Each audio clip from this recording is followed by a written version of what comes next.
All right, everyone. Thanks so much for joining. We're going to go ahead and get started this afternoon. I know it's a very busy day for folks. We were all just saying many folks jumping in and out of meetings and other things happening, all kinds of things around campus right now. So it's an exciting time for campus. And it's coming to the close of our summer series for the Civic LEAD Series. And closing it out with what I think is a very, very important topic and conversation that I hope we can begin today with Dr. Lori Long and Dr. Ochaya. Thanks for being here again. I'm Christy Walkuski, Director of the Brain Center. Julie Robinson is right behind the wall here in her office, and you'll be hearing from her at the end of today's session. This is the final series. We will be following up with many of you who we've seen your names in our participant list night after night and afternoon after afternoon joining these sessions. To think through where we go from here. You know, this series we recognize was not necessarily comprehensive. It was by no means the solution to any of these things. It was really just beginning some conversations. The name Civic LEAD comes from the idea of learning, engagement, action, and dialogue, and we believe that all of those are important together, not individually. And so we will be thinking together about where we take what we've learned this summer as a campus, as a community, as individuals, and thinking about today's session as professionals, as employees, where do we go with this as well? And as students, as a part of this community too. So we will send out a formal survey, but we're also exploring a format of doing kind of a reflection session together, thinking about what are some of our takeaways and where will we go from here. Just as a sneak peek, we do have some fall series sessions that are in development. We'll be hosting one about racial justice in the criminal legal system.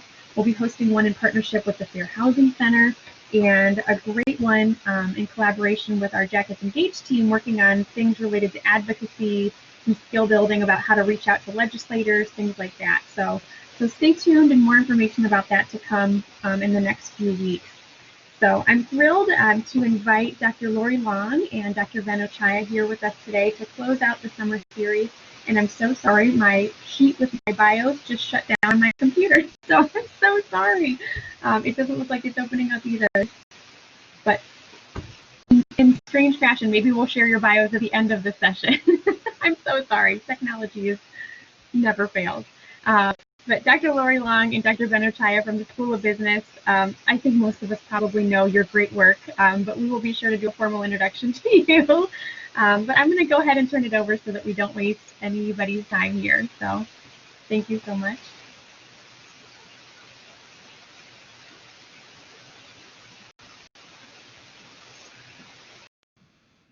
Okay, Christy, thank you, and no worries, no need for any formal introduction. And I'd like to thank you as well as my friend and colleague Ben for working together on this. When we started this dialogue, you know, there's so many things we could talk about. So we tried to focus on things that were relevant to other conversations that we're having on campus, to broaden your understanding in particular of the idea of what do we mean when we talk about systematic racism. But I will tell you, we really had a hard time kind of boiling it down. So we're going to share a lot of information, and then we do hope to have some questions and dialogue at the end. But as Christy noted, this is really just the beginning of our discussions. So with that, I'll go ahead and get started. We're going to talk about a little bit of background information. We are going to share a little bit about equal employment opportunity law, and then I'm going to focus on a little bit of understanding systematic racism within and also across organizations in the U.S. And then Vin's going to pick up and talk about some of the background and key driving factors, and also share a little bit of his own personal experience. And again, we'd like to have time for questions and discussion at the end. Just a note, we're going to focus on experience. However, the workplace is challenging for most non-whites, and we'll talk a little bit about, again, the laws and what protections there are. But just wanted to make that note as we begin our discussion. And in addition to that, we kind of were happy with going last, although, you know, sorry to schedule this in the middle of the fall conference. We didn't realize it at the time. But as Vin and I sat in on all of the other sessions, there's so many intersections, making this such a complex and challenging issue. do want to just touch on some terminology. When we started looking at how do we explain racism in the workplace, there are many dimensions to it. So there is what we bring with us on an interpersonal level, and then at any time jump in here. I'm kind of doing the introduction in the interest of time management, but please jump in where you'd like to. But on the interpersonal, there are behaviors, bias, prejudice, microaggressions that happen. They're systematic within organizations, and this idea of institutional racism, where there are things in the organization that are creating and emphasizing these racist behaviors. And then there is what we come to work with or come to life with, our core beliefs, what we were socialized with, and much of that is unconscious, which makes it more difficult or challenging for organizations to address. And so the work of eliminating racism in the workplace is not just an organizational issue, it's also an individual issue. And so we'll get to that a little bit as well.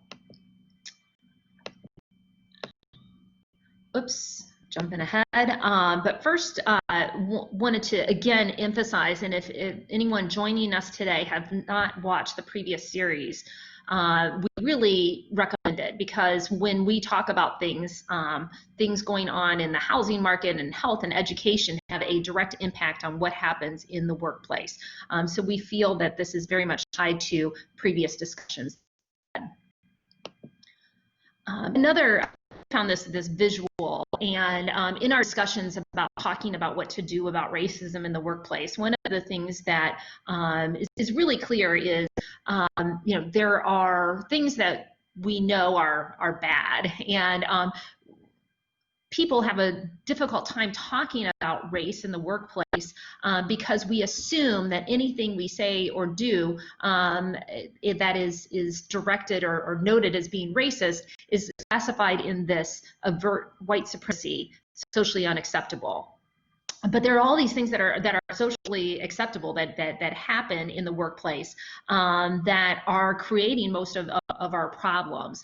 So we'll come back to this at the end, but just want to point out that to have really honest conversations about race, we need to get past our own judgments of ourselves and maybe embarrassment or discomfort in talking about race, and understand that in order to change, we need to change within ourselves and have honest conversations. So with that, I want to start with giving you a little bit of background on employment law, equal opportunity employment law, a couple of areas that are important. Affirmative action, passed in the 1960s by an executive order, probably one of the most misunderstood actions that there are. Affirmative action was passed by an executive order, which means it only applies to federal contractors. And so it's not something that applies to all organizations.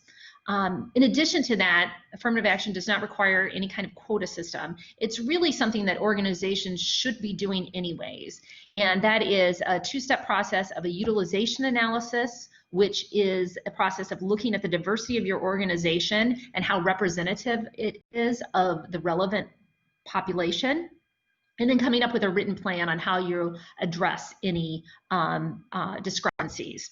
And so affirmative action is really something, it's court-ordered, that is something that really organizations should be doing, reflecting upon themselves and putting forward a plan to move forward. But it's often misunderstood when we talk about employment law. The most significant piece of legislation related to racism in the workplace is the Civil Rights Act of 1964. It includes race and color as protected classes. The Title VII is the part of the Civil Rights Act that addresses the employment. It also includes gender, religion, and national origin. It prohibits discrimination against protected classes, and over the years we've determined kind of two categories: disparate treatment discrimination, which is probably what we think of as the most obvious, when you intentionally or have policy or practice of discriminating. But disparate impact discrimination is what has been more challenging to nail down over the years. Disparate impact was first established with the case Griggs versus Duke Power. In that particular case, this is late 60s, the power company was trying to comply with the law, and therefore they said they would hire blacks, but they instituted a requirement for a high school diploma in order to be eligible for hire.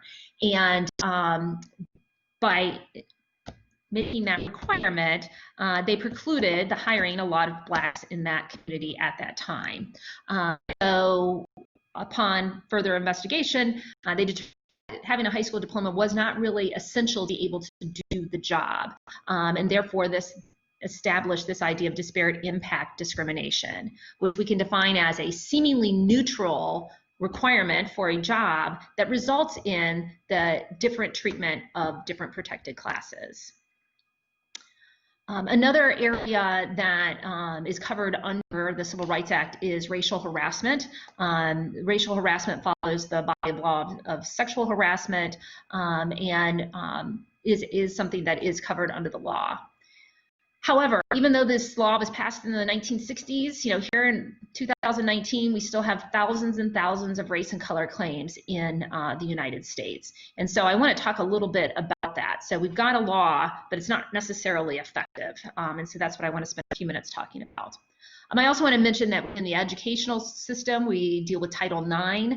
I'm not going to spend a lot of time talking about that, but it is another area of law that brings attention to race in the workplace for higher education institutes. Now, one point I want to make about the legal implications, like I said, we had this law that's been around for 80 years and it hasn't made a significant impact. If you think about Black history in America, these legal establishment is really hasn't had that much time to be effective. But there are a lot of things going on in our world that is creating that challenge.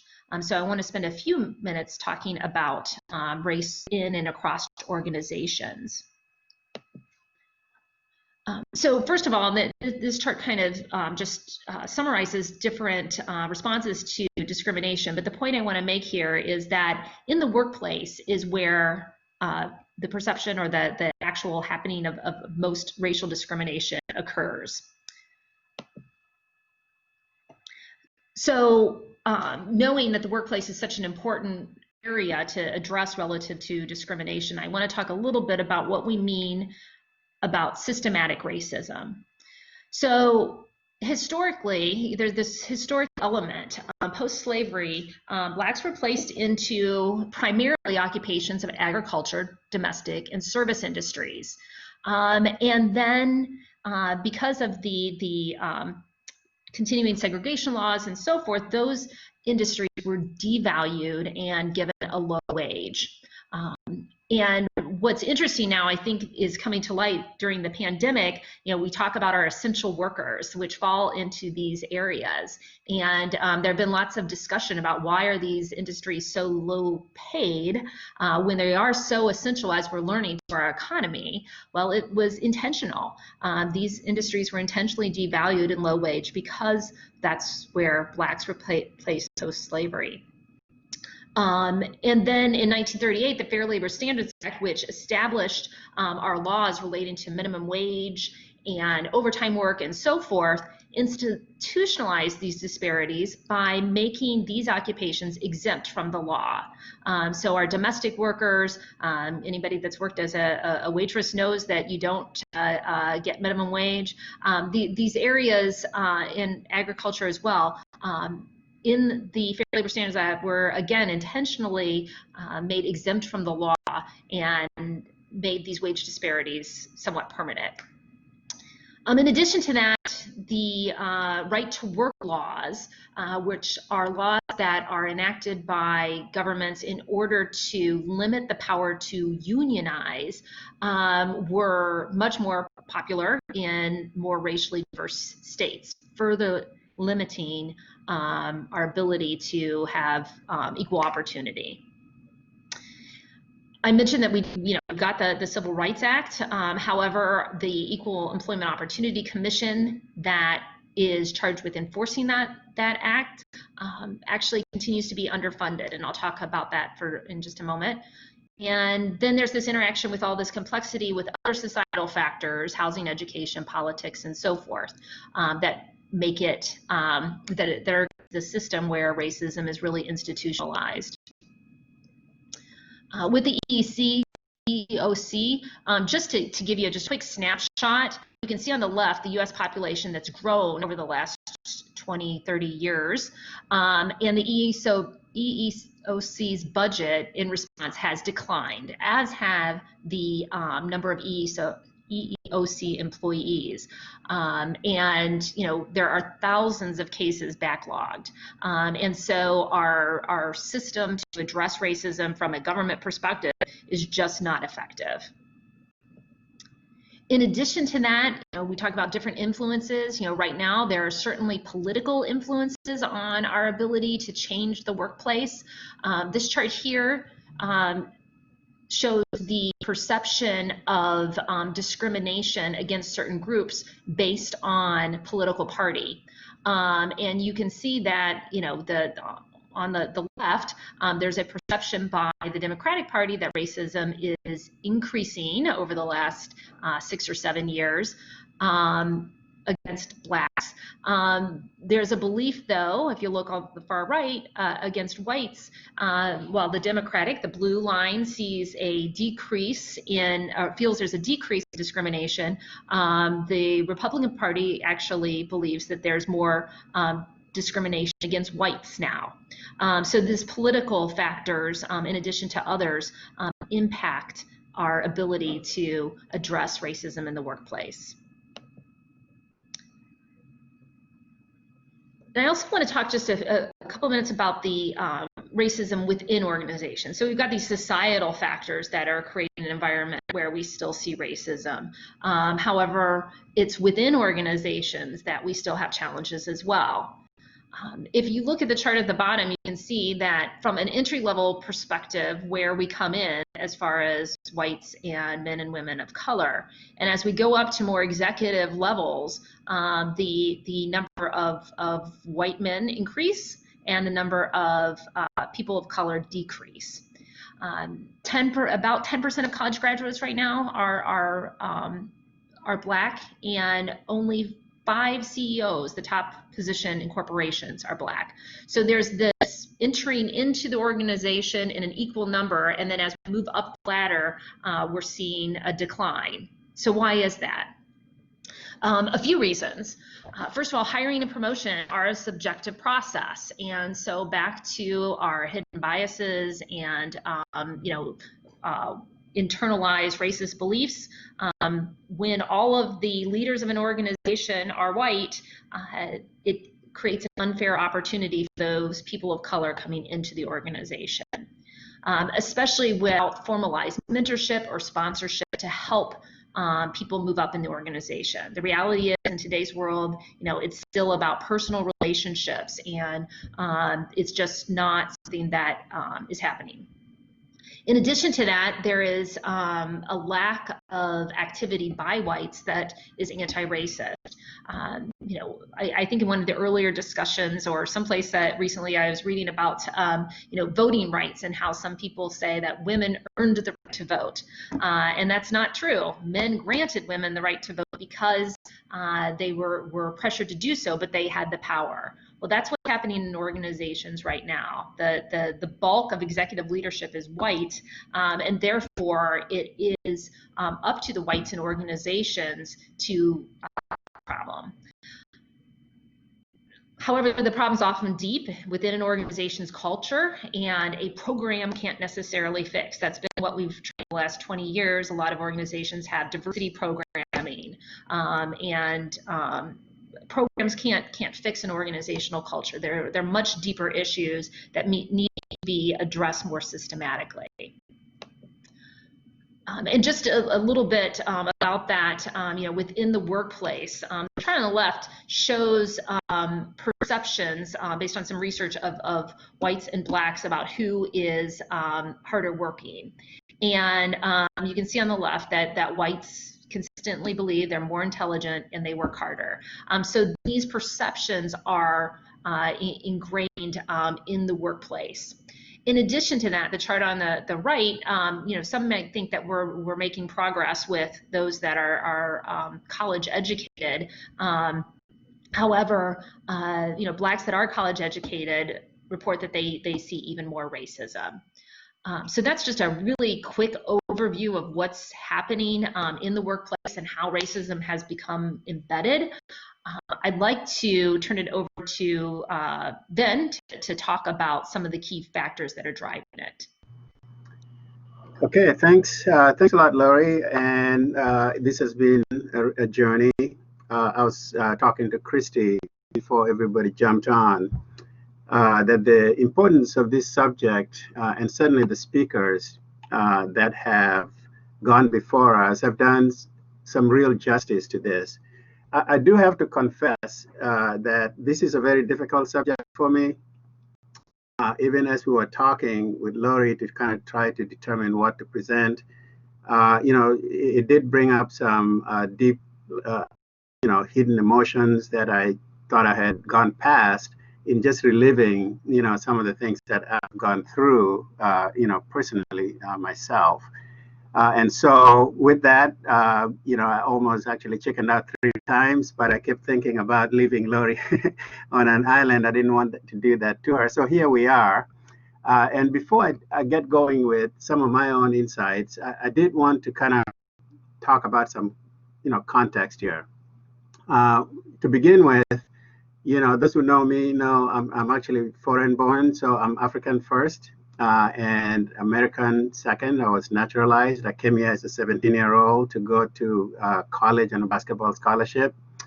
And my formative experience with discrimination did not start with some of the things that I have experienced since being here. So I was born in Uganda, and those of you who are old enough will remember that in the 80s, 70s and 80s, we had this dictator, Idi Amin. I was actually his next door neighbor. And so I experienced discrimination in a very different way. It wasn't color. It wasn't the kinds of things that I have thought about here, but it's more ethnic and tribal and social caste. If you know any history of East Africa, it's, British colonized, so there's a lot of British influence. 30% of my country, Indian. So those didn't actually come into play at all in the workplace, in the school systems, or anywhere else. And it was more the kinds of things that we still fight wars over there in terms of what tribe you belong to, what part of the country you are. So coming to the US, I was shocked that on the basis of just how I looked, that people actually made very quick judgment on who I was and whether or not they wanted to relate with me. And it wasn't helpful that I went to escape the snow of, Illinois. I actually went to Mobile, Alabama for a couple of weeks, and I almost wanted to go back home. And I left Mobile because I didn't want to stay there. So I went to Texas, and that wasn't necessarily easier. But long story short, I spent 10 years down in the South, so I got the full treatment of what it means. And so I'm very sensitized to the subject of, racism or discrimination, to where my schooling in various parts of the country, as well as in the workplace, that informed me to be aware of my environment. And so I'll stick to some of that as I go. The other thing that I actually want to talk about also is the fact that, just because, I am Black doesn't mean I can speak to all Black people, because you do have different perspectives given, your individual experiences. For example, I was, immersed in the culture and the place down, there were Africans like myself from different parts of the continent, and we didn't always see things the same way. But we also interacted with the native-born African Americans, and I can tell you stories about some of the awkwardness or some of the distance that created. And on top of that, we had, Caribbean and West Indies type of black people down there, and they were very foreign in every kind of way, culturally, language, food, and that kind of thing. So all this to say, when we talk about racism, we may be perceived as one, but we are not. And so some of that actually translates into, how that manifests itself. But it all starts, in my opinion, with education. And so before someone gets into the workplace to experience some of the things we're talking about, I found that Black Americans or Africans in general actually do start from behind the 8 ball already.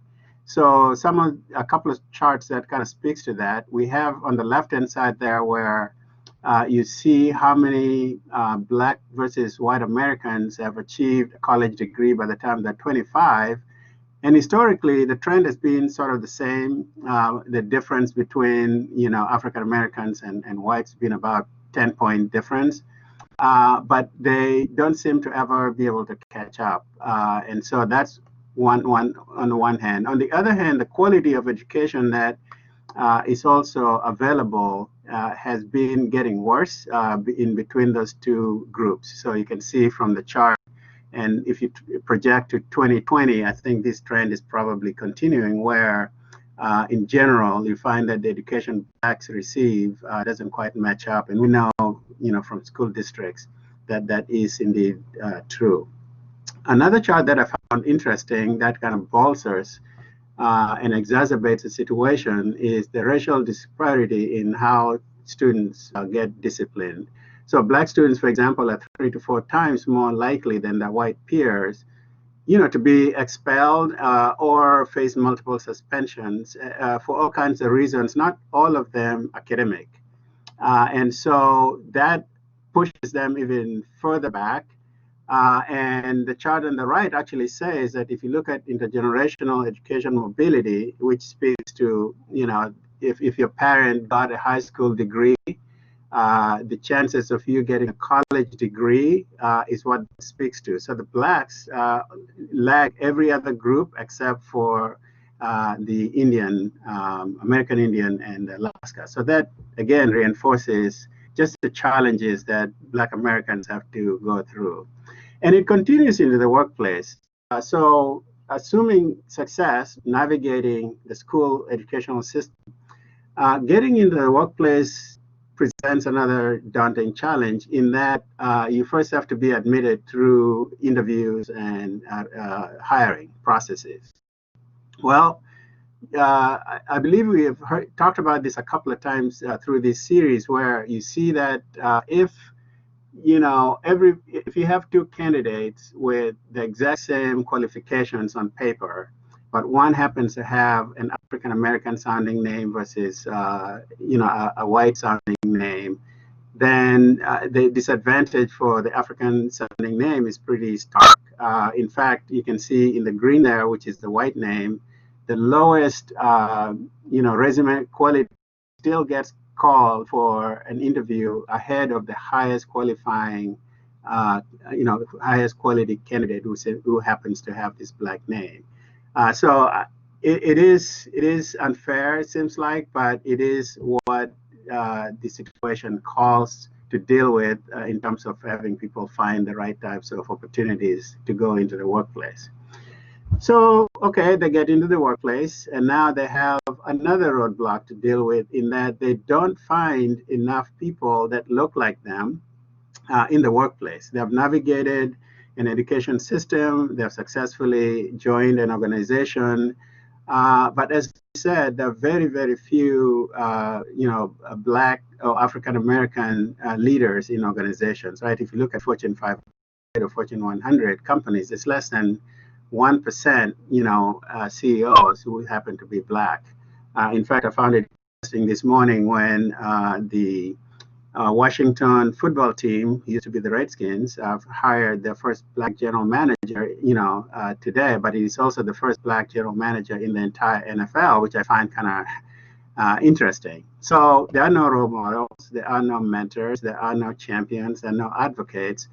So it leads to a very frustrating experience to those who want but can't be afforded the opportunity to talk to people that they can, trust that had similar experiences to them. This happened to me too, because everything that we've talked about, I've had to navigate on my own. And, I can look back at my education and say, because I was STEM educated, my undergraduate chemistry teacher, I did not have a single African American or Black person that I saw in the program.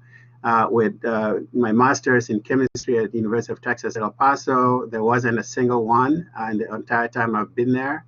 My doctorate program at UMass had exactly one other Black American. So already, there is no pipeline to these types of important roles that Laurie was talking about as well. Discrimination comes into play because now if you wanted to kind of talk about any kind of uncomfortable feeling that you might be having in the workplace, you'll see that women of color and also men of color feel like there is no support system. They believe that management consistently demonstrate a lack of support. You can also see that white women actually do experience that. A quarter of them do say is indeed the case for them as well. So it doesn't necessarily, affect just people of color.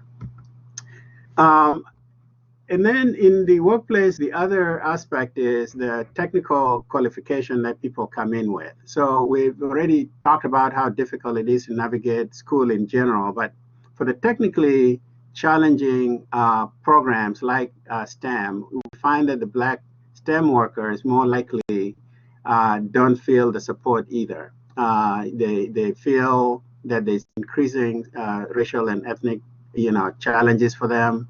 And they can't speak necessarily to it because, they've had to do with that the entire educational period. They come into the workplace thinking maybe that will be different and better. And they are frustrated and disappointed to find that, they really don't have that support system either. And so naturally, they don't stick around long because it just becomes too daunting of a situation to deal with.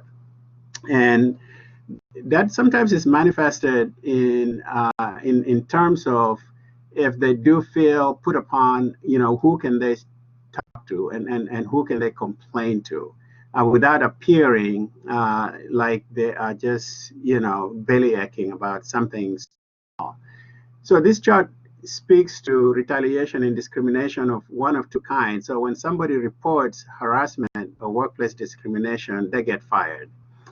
Or when they take a sick leave or workers' comp, they also lose their jobs because for the African American, I think one of Laurie's charts talked about how the perception is for people being lazy, and for some reason that's stuck on people of color, and so this is the experience, and so they either don't say anything or they or they just leave, which is unfortunate because it's kind of a brain bleed.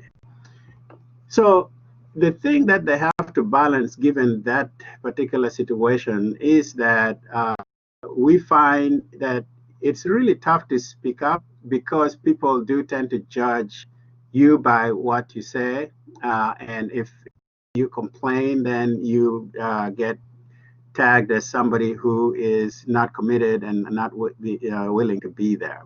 Again, very, very unfortunate.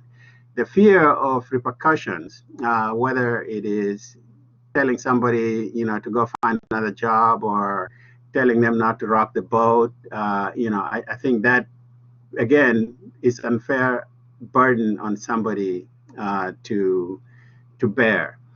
Now, I don't know if this video will show, but the struggle of how to communicate authentically is the other piece that I found to struggle. A lot of us have accents. A lot of us, especially from other cultures, dress differently. And those things do, make us who we are. And when you're in the workplace, you are taught early on to dress and behave a certain way, and so that takes away the authenticness of somebody. So if we could just play that video, 3 minutes worth, and then we'll post it if anybody wants to watch the whole thing. Go ahead. And your ideas. Now, when I first started teaching public speaking, I did not realize this. I used to teach my students the control framework. It went a little something like this. Control your body. Stand up straight, relax your shoulders, make sure they're in line with your feet. Gesture, but not too much. Control your voice. Speak up. Pace yourself. Pause so that people really listen. Okay, not that long. And enunciate every single word as you speak. Now, research shows that if you do those behaviors, you actually do sound more persuasive. But the more I've been working with youth of color, and the more I've been reflecting on my own public speaking style, I realize that there's a point when control becomes conformity, when the right way to speak becomes the white way to do it. Now, let me be clear, I don't dislike the way that white people speak. I love y'all.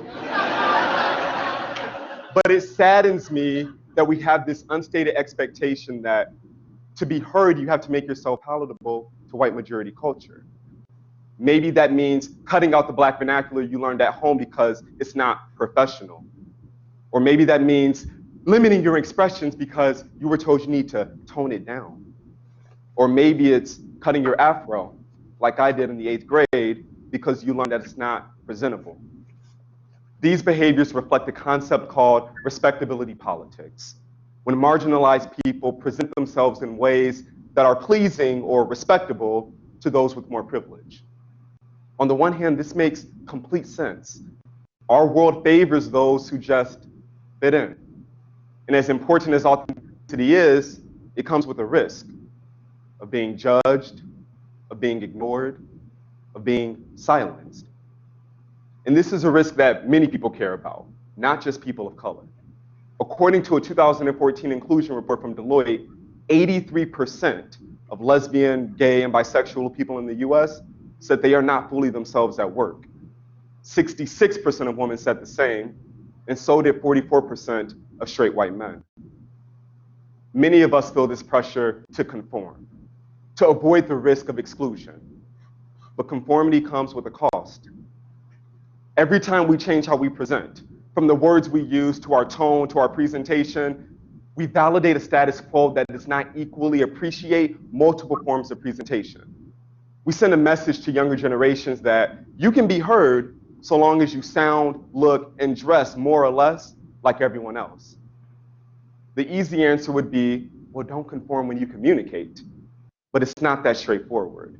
Because at times you do need to accommodate your audience so that you can make your perspective heard. I don't know the answer to this question of how to deal with that.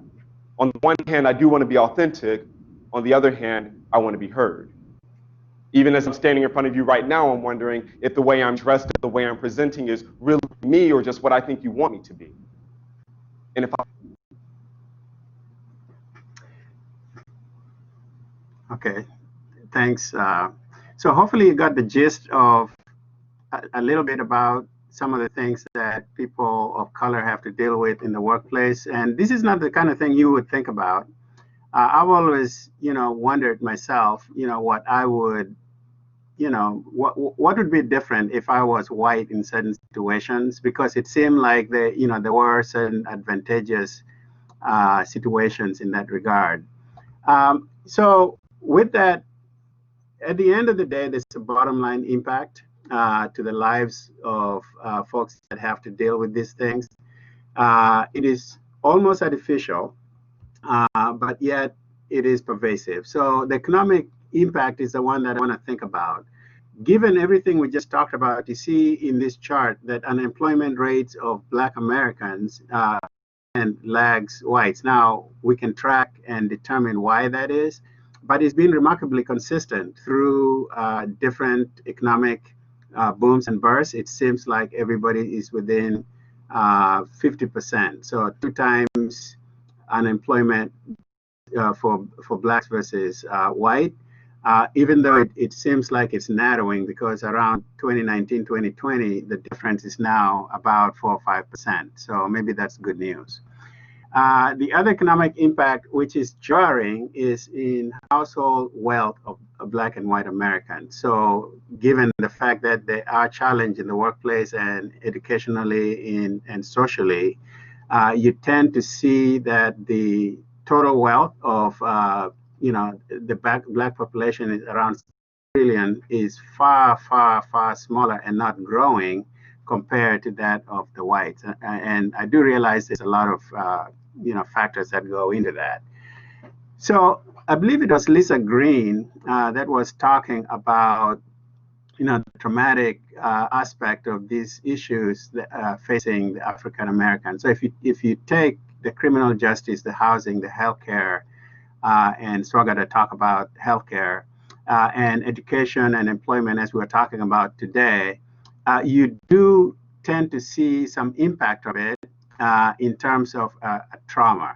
There's a traumatic experience that feeds into this vicious cycle. And this is, by the way, not just limited to African Americans. This could be anybody that has got to deal with much of these types of situations. So you see things like 4 times more likely to become alcoholic, 3 times more likely to be depressed or absent from work. And this is not unlike the PTSD kind of situations that people face. So again, if leaders are in a position of authority, these are the kinds of things that they could be thinking about, because again, these are people that suffer in silence because they don't feel like they have allies to speak to. And that is why when George Floyd died, people were very surprised with the intensity emotions that poured out and the reaction that we all saw. And I think that is partly because of this pent-up demand. I myself found myself being, really uncharacteristically more emotional, and that wasn't something that I, could explain, but I think it's those kinds of things. So let me walk you through what should be done, and then see if there's some questions we could get into. So quickly, organizations, especially for folks in organizations that have leadership responsibilities, this is why it matters. Number one, you're in a war for talent, and even the talent that you do acquire, retaining them is not straightforward, because people do want to feel like, they have the ability to work where they feel welcome and valued. So if you don't give them that space to feel that way, then you're losing to your competition.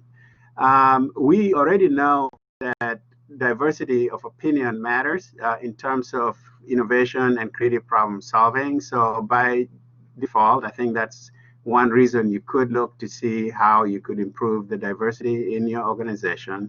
And of course, customers also want to feel like they're doing business, with people that are of the like-mindedness. So just because of that alone, I think it's worthwhile doing. So for example, you see people like Nike now having a minority being the majority in the organization. So there's now 48% white. And this is because they've intentionally built it that way. A fifth of their workers is now Black, and they've, because they're in all parts of the world, they want to make sure there's representation. So that's good to them. The other thing to keep in mind is that because of the experience African Americans and other people of color have, they have a tendency to want to be not-for-profit CEOs more than whites. And I think the reason for that is that the people with the most pain, really should be closest to the place of power to make meaningful change. They do bring credibility. They are motivated and committed to doing this. So I think in a way, that's why the diversity matters in places that works. It can also help you avoid missteps. So here's an example of a company that you might have heard of that came out with a face mask that actually looked more like blackface. And they got some PR issues as a result of that. Somebody around the marketing table, if they had somebody that could say, well, this doesn't look quite right, I think would have prevented that type of issue with them. So what you can do, I'll just go through this very quickly. One, just learn. The first step is just listen. You don't have to have solutions for anybody. Just listen, invite advice from people that have been there and experienced it. Try to find a way to act on some of these things through empathy. You can certainly, recruit and hire better and give people space to have these discussions, and then advocate for them. Encourage, people to work on highly visible projects so that the accomplishment can be at least recognized. Prioritize anti-racist efforts as opposed to non-racist, because people that say I'm non-racist sometimes, they miss the opportunity, because as a person of color, you can tell me I don't see color, because that invalidates me. I have color. I've had these conversations with my father-in-law, who happens to be, from Minnesota, and he always tells me, no, you're different because I don't see the color, because you married my daughter and you are part of the family. Well, that isn't satisfying to me to hear that, and we have had multiple conversations around that. But the three things you should not do is keep silent. It goes with, saying, I don't see color, I don't see color blindness. And also, don't be overly defensive. I mean, even HR professionals may lack the skill to deal with this. Just have some empathy and sympathy, and don't overgeneralize. Even in spite of the fact that we are multiple colors, we are still the one race, I think the human race. So that is worth remembering. So my final slide is just some lessons I've learned, that I've applied myself, because I keep thinking, if I put myself in the shoe of the next person coming up, what are some of the things that I should do? Well, in my case, I found allies that could help me, and as well as, just channeling my emotions and not suppressing them, finding people that are willing to listen. And opening up is not an easy thing for most people. It's not for me either. But if you can find people that you can do that with, that would be fantastic. And then finally, I got this advice a long time ago, and it has, I've acted on it in very surprising ways. Whenever there is adversity, I've always found there's really just three options. If you find a fourth one, please let me know. The first option is, if you can change it, please do, right? There may be ways you can make it better or different, but that's not always possible. And if you cannot, then find a way to accept it or mitigate the impact of it. That means it's not perfect, so you go along with it, hoping for a time when you can change it. But if those two don't work, then you remove yourself from the situation. You quit. I've quit 2 jobs, and very well paying, very secure jobs, because I wasn't willing to accept the status quo. And that's, again, a personal decision that you have to make, because there are real impact to it. And so that's just something I would leave out to somebody else that may have to face their own situations. So with that, I'll pass it on to Lori to finish up, and then we'll leave a few minutes for questions. Lori? Thanks, Ben. And if anyone has any questions, if you want to unmute yourself or type them in the chat box, that would be, that's good. So I'll give you a minute or so to think about. I did have a couple of concluding thoughts about what we can do. I'll come back to that, but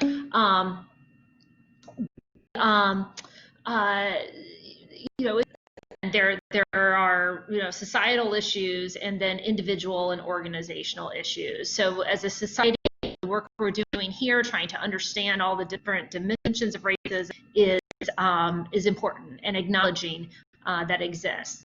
We need to examine our laws, and also how we value occupations, and then the support for funding to help with the limited legal provisions there are is important. From an individual perspective, Ben shared some really good thoughts.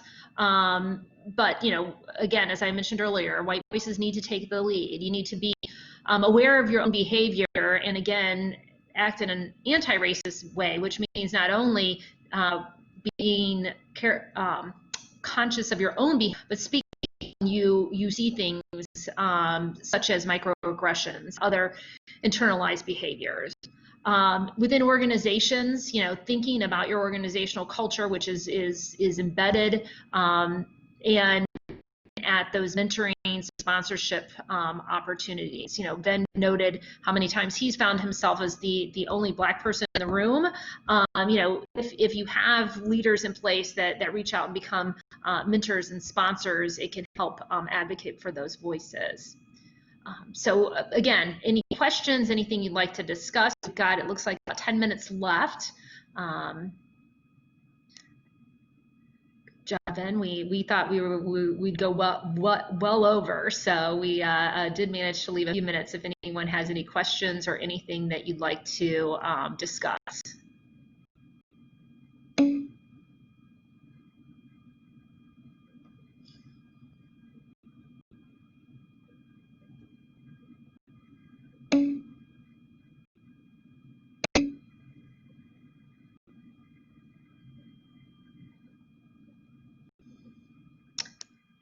Michael has a question, and I'm going to go ahead and read it so I can process it out loud. The differences between whites and Blacks may be narrowing, but the wealth gap is growing. This suggests differences between Blacks and whites in the quality of their employment are growing. Can either of you comment on this? I'll just comment. So to Ven's, one of Ven's points, so he noted that, you know, we've got a growth in CEOs of nonprofit organizations, and again, as a society, we tend to devalue many professions, and you know, people of color are that want to work in these nonprofit organizations that can have a big societal impact, aren't compensated as well. It's not the path to great wealth, and so I see those as some of the factors based on the we value occupations. And it's important to speak to it that way because a lot of people will say, well, you chose a path that is less, that pays less.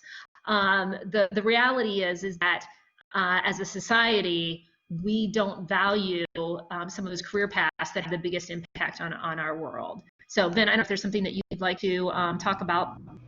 Just real quick. So Michael, that's an excellent question, because when you look at the number of African Americans going in the workplace, I mean, that might be encouraging, but the pay is still 60% of somebody who might meet the same qualification. Just a quick anecdote on that particularly. When I quit my first job and then got another job here in Cleveland, moving from Cincinnati, I knew what the pay scale was for my level in the organization, and I was one of 15 candidates for this for the position, and I ended up getting it. But when I was made an offer, it was 30% lower than my peers at the time, and I can say that it was because I was, you know, African American. I don't have any evidence for that, but that was in the back of my mind, because why else? Because I had probably, you know, compared to my peers, I have more degrees than a thermometer, is the way I like to think about it. And I do know most of the people I was competing against and going, they didn't have the same level of experience, which is why they wanted to hire me. So I would have to suspect that might be part of the answer. Not necessarily the whole answer, but part of it for sure.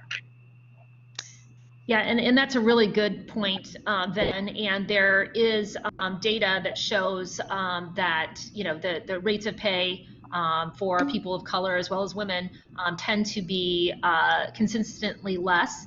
And back to the societal solution to that, there have been many that have proposed pay transparency laws that require corporations to publish what they pay individuals, because, you know, Ben noted that he was aware that he was being offered less than peers, but often we're not. You know, often people don't know what their peers make, and so the real way to improve pay equity is to become transparent in how we pay and what we pay. Christy asked if how this is incorporated in the School of Business curriculum, and that's a great question. I would say probably not. As Ben laughs along with me, probably not as well as it could be. I think that they're you know, it's something that needs some work. I don't know if you want to comment there, Ben, but. Well, so I don't know if it's an intentional effort Mhm. do this or not. I can't speak to that. I don't recall being in a conversation where that is. But as an institution, you know, President Helm actually talked about it today. If you were able to join in, I think the institution is sensitive and aware that there is a need for diversity. And if you heard him say, for example, the incoming freshman class, 26% of incoming class is people of color. That is the highest percentage of incoming class that, you know, so to me that is encouraging.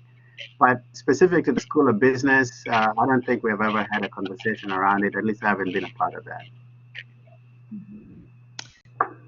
Ellen also notes, you know, about in the context of our own institution, and yeah, that's a great question, Ellen. And Ben and I actually debated, you know, where, you know, if that would be good to include, and it's a little bit more complex, you know. So it's a little bit more complex in higher education because of Title IX, and so. It's a discussion that I think we can continue to keep having.